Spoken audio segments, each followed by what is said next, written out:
Hello students, now today we are going to start with a new chapter, chapter number 6,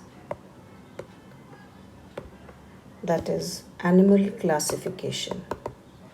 Animal classification.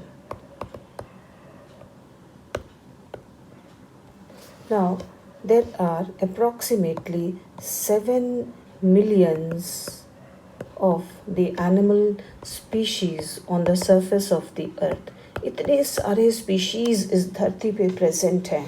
कुछ crawl करते हैं, कुछ swim करते हैं, कुछ फ्लाई करते हैं, किसी के स्किन के ऊपर स्केल्स हैं, किसी पे फेदर हैं, किसी पे हेयर है. इतनी सारी वैरायटी ऑफ ऑर्गेनिजम्स है which is just impossible to study each and every species of it. Hence, the only way to study these organisms is classification. Now question is, why do we classify the organisms? सबसे पहला question, why do we classify these organisms? We classify them, सबसे पहली चीज, to identify, because identification of the species become very important and easy हो जाता है. अगर हम इनको एक प्रॉपर सिस्टमैटिक वे में क्लासीफाई करते हैं तो ईजी आइडेंटिफिकेशन ऑफ ऑर्गेनिज्म हो जाता है.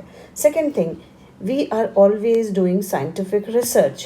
सो साइंटिफिक रिसर्च में, for doing scientific research, it is very important to have a systematic orderly presentation so that at one single stretch we can find out the details about the particular organisms during the research.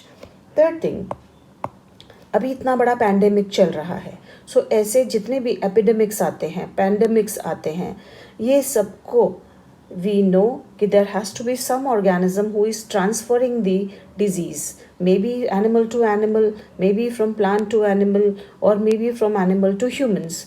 तो ये सारे disease को अगर हमें पता लगाना है कि who is the vector, who is the carrier, we should know the life cycle of the particular organism. So to find out the different types of the diseases and to cure the diseases, we should know the life cycles. So during that part also, it is very important that becomes easy to understand the animal species and to find out about them. So in short, we can say for the development of mankind, क्योंकि हम जो कुछ भी करते हैं वो अपने फ़ायदे के लिए करते हैं. ह्यूमन बीइंग जो कुछ भी करता है, he does it for their own purpose, अपनी डेवलपमेंट के लिए, अपने बचाव के लिए, because we are the most dominating species on the surface of the earth. Now, these organisms are classified on the basis of the similarities and differences in groups and subgroups. So how are they classified? They are classified, the organisms are classified. Classification जो है वो हम कैसे करते हैं? On the basis of similarities and differences के आधार पे उनको हम डिवाइड करते हैं सबग्रुप्स में and ग्रुप्स में. तो ग्रुप्स एंड सब ग्रुप्स में on the basis of similarities and differences में we divide these organisms. But we have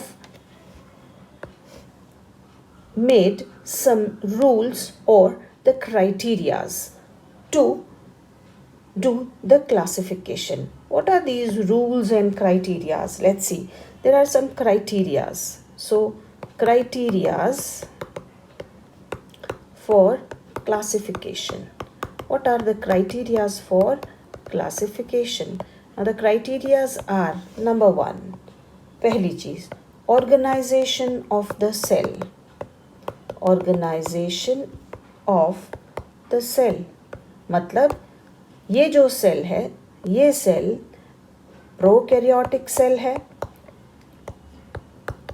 prokaryotes हैं या फिर यूकैरियोट्स हैं.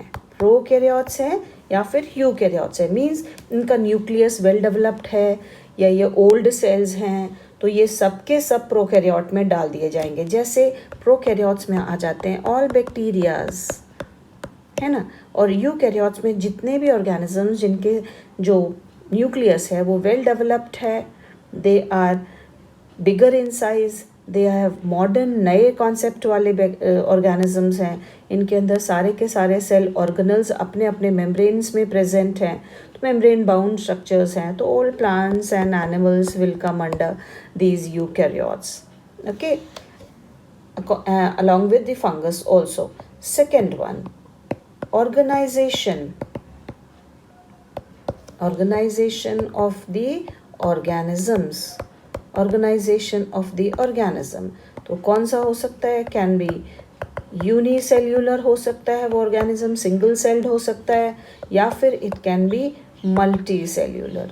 तो यूनिसेल्यूलर को एक साथ डालेंगे, मल्टी सेल्यूलर को अलग डाल देंगे। थर्ड क्राइटेरिया क्या है? That is mode of nutrition, mode of nutrition. That means ये जो ऑर्गेनिज्म है इट इज ऑटोट्रॉफिक, अपना खाना खुद बना सकते हैं, या फिर they are dependent on the other organism, they are called as heterotrophic organisms. So autotrophic हो सकते हैं या फिर हेटेरोट्रॉफिक हो सकते हैं। Next one is mode of reproduction,